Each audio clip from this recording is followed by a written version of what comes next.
আচারটাকে কাচের বয়ামের মধ্যে কিন্তু ভরে নেব।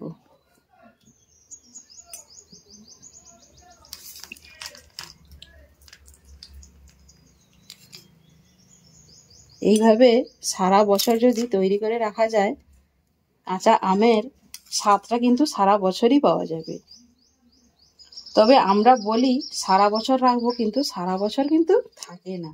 আচারের মতো জিনিস মানে কিছুদিনের মধ্যেই কিন্তু শেষ হয়ে যায়।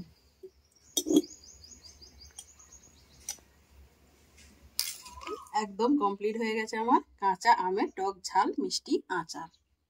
তো এইভাবে বানিয়ে নেবেন কিন্তু সবাই। নমস্কার বন্ধুরা, আমি লিপিকা, গঙ্গাসাগর কুকিং চ্যানেলে আপনাদের সবাইকে স্বাগত। বন্ধুরা, আশা করছি আপনারা সবাই ভালো আছেন, সুস্থ আছেন। তো বন্ধুরা, চলে এসেছি আজকের খুবই চটপটা একটা আচারের রেসিপি নিয়ে। আজকের বানাবো টক ঝাল মিষ্টি আচার। খুব সহজে ইনস্ট্যান্ট একদম বানানো যায়। এর জন্য কোনো রোদেও দিতে হয় না, বা অনেক দিন ধরে যে রোদে বসাতে হবে তাও নয়। একদম ঝটপট গাছ থেকে পেড়ে এনেই কিন্তু আচারটা তৈরি করা যায়। তো চলুন সরাসরি রেসিপিতে। টক ঝাল মিষ্টি আচারটা বানানোর জন্য বেশ কয়েকটা আম নিয়ে নিয়েছি। একদম গাছ থেকে টাটকা আম পেড়ে নিয়ে এসেছি। এবারে প্রথমেই কিন্তু আমগুলোকে কেটে নেব। আমগুলোকে প্রথমে কেটে নিচ্ছি। এই টক ঝাল মিষ্টি আচার বানানোর জন্য আমটার আঁটিটা কিন্তু একটু শক্ত হতে হবে, তবে আচারটা খুব সুন্দর হবে। আমি এবারে আমের সমস্ত খোসাগুলো আগে ছাড়িয়ে নিচ্ছি। আমগুলোকে কিন্তু আগে আমি পরিষ্কার করে ধুয়ে নিয়েছি, যার জন্য এখন আর ধুয়ে নিলাম না। সেই জন্য প্রথমে খোসাটা ছাড়িয়ে নিচ্ছি। সমস্ত আম খোসা ছাড়িয়ে নিয়েছি। এবারে আমগুলোকে আমি কেটে নেব। আমগুলো আমি এইভাবে লম্বা লম্বা করে কেটে আচারটা করছি। আপনারা চাইলে এদিক দিয়েও কেটে নিতে পারেন, যে যেভাবে কাটতে পারেন। আমগুলোকে কেটে আমি সঙ্গে সঙ্গে জলে ফেলে দেব।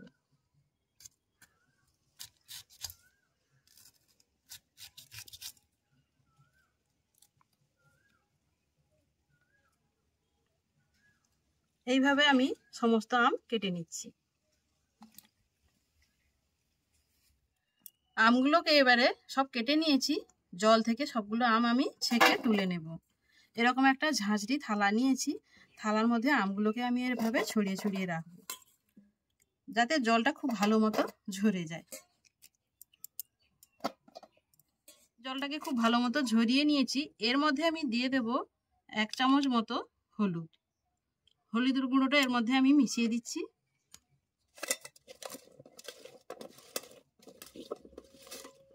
এর মধ্যে কিন্তু লবণ দেব না। লবণটা দিলে কিন্তু খুব জল কাটবে, তার জন্য আমি এর মধ্যে এখন লবণটা দিচ্ছি না। শুধু হলুদটা মাখিয়ে আমি 10 থেকে 15 মিনিট একটু এইভাবে রেখে দেব।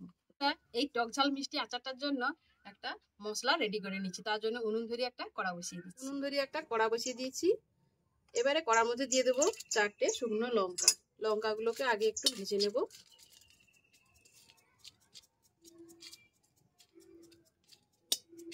লঙ্কাটা ভাজা হয়ে গেছে, লঙ্কাটাকে ঢেলে নিচ্ছি। এবারে কড়ার মধ্যে দিয়ে দেবো 1/2 চামচ মতো গোটা ধনে, 1 চামচ মতো গোটা জিরে, 1 চামচ মতো গোটা মৌরি, আর 1/2 চামচ মতো পাঁচফোড়ন দিয়ে হালকা করে এগুলোকে একটু ভেজে নিই। খুব বেশি ভাজলে কিন্তু তেতো হয়ে যাবে, সেই জন্য একটু হালকা করে ভেজে নেব। মশলাটা কিন্তু ভাজা হয়ে গেছে। এবার এটাকে ঢেলে নেব। ঢেলে এটাকে এবারে আমি কিছু সময়ের জন্য ঠান্ডা করে নেব। কিন্তু খুব সুন্দরভাবে ঠান্ডা হয়ে গেছে। এবারে এটাকে আমি গুঁড়ো করে নেব।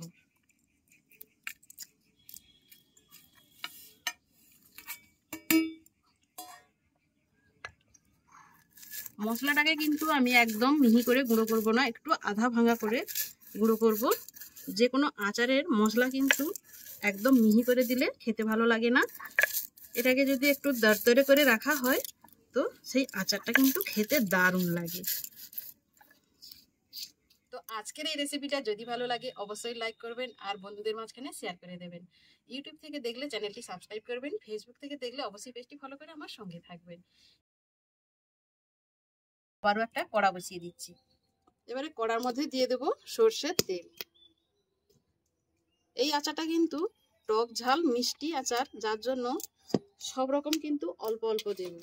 টকও হবে, ঝালও হবে, মিষ্টিও হবে। এবারে এর মধ্যে আমি ফোড়ন হিসেবে দিয়ে দেব 3টে তেজপাতা ও 2টো শুকনো লঙ্কা, আর দিয়ে দেবো 1/2 চামচ মতো 5 ফোড়ন দিয়ে এবার মশলাটাকে আমি ভালো মতো ভেজে নেব।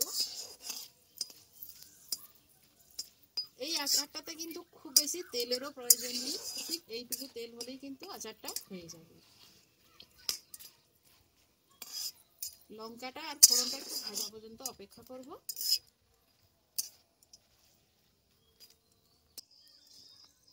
এবারে এর মধ্যে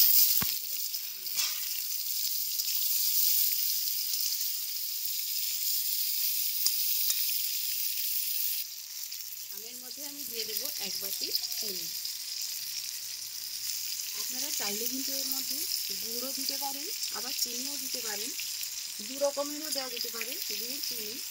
শুধু চিনি দিয়েও করা যায়, আমি শুধু চিনি দিয়েই এই আচারটা বানাচ্ছি। চিনিটাকে খুব ভালো মতো মিশিয়ে নেব। আমটা কিন্তু এবার নরম হতে শুরু করে দিয়েছি। এবারে এর মধ্যে আমি পরিমাণ মতো লবণটা দিয়ে দিচ্ছি। লবণটা কিন্তু আমি আগে দিইনি, সেই জন্য এর মধ্যে পরিমাণ মতো লবণটা দিয়ে দিচ্ছি। আর কালারটা ভালো আসার জন্য দিয়ে দিচ্ছি 1/2 চামচেরও কম কাশ্মীরি লাল লঙ্কার গুঁড়ো দিয়ে এটাকে খুব ভালো মতো মিশিয়ে নেব। তো দেখুন আমটা অনেকটাই কিন্তু মজে গেছে। এরপরে আমি কিন্তু যে মশলাটাকে ভেজে গুঁড়ো করে রেখেছি সেই মশলাটা অর্ধেকটা দিয়ে দেব। মশলাটা দিয়ে দিলে কিন্তু এর কালারটা কিন্তু খুব সুন্দরভাবে চেঞ্জ হয়ে যাবে। মশলাটা দিয়ে দিয়েছি, এবার একটু ভালো মতো মিশিয়ে নিচ্ছি। এত সুন্দর গন্ধ বেরিয়েছে বন্ধুরা, আচার কিন্তু নামানোর পর কিন্তু শেষ হয়ে যাবে, আর থাকবে না। আমরা যে বলি সারা বছর রেখে দেবো, আচার কিন্তু সারা বছর আর থাকে না। বেশ কিছুদিন পর আচার শেষই হয়ে যায়, সারা বছর পর্যন্ত আর রাখতেই হয় না। দেখুন কত সুন্দর কালারটা এসছে।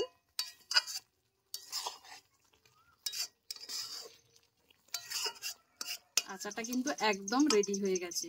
এবারে যে অর্ধেক মশলাটা আমি রেখে দিয়েছিলাম সেই মশলাটা আর একটু উপর থেকে ছড়িয়ে দেব। ভাজা মশলাটা লাস্টে দিলে কি হয়, এর সেন্টটা কিন্তু একটু ভালো থাকে।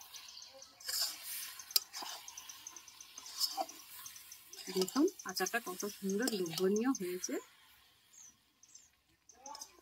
দারুণ কিন্তু হয়েছে আচারটা। এইভাবে একবার অবশ্যই বাড়িতে বানিয়ে নেবেন। খুবই সহজ এবং খুব কম টাইমের মধ্যে এই আচারটা বানানো যায়, কোনো রকম রোদে দেওয়া ঝামেলা থাকে না। এবারে আমি আচারটাকে নামিয়ে নিচ্ছি। দেখুন আচারটা কত সুন্দর হয়েছে, দেখলেই কিন্তু খেতে ইচ্ছে করবে।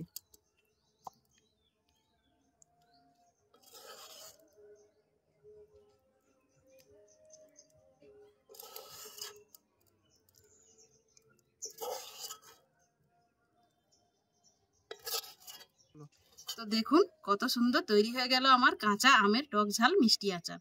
তো বন্ধুরা, আজকের রেসিপিটা যদি ভালো লাগে অবশ্যই লাইক করবেন আর বন্ধুদের মাঝখানে শেয়ার করে দেবেন। চ্যানেলে নতুন এলে অবশ্যই চ্যানেলটি সাবস্ক্রাইব করবেন। ফেসবুক থেকে দেখলে অবশ্যই পেজটি ফলো করে আমার সঙ্গে থাকবেন। তো দেখা হচ্ছে অন্য কোনো নতুন ভিডিওতে, ততক্ষণে ভালো থাকবেন, সুস্থ থাকবেন। নমস্কার।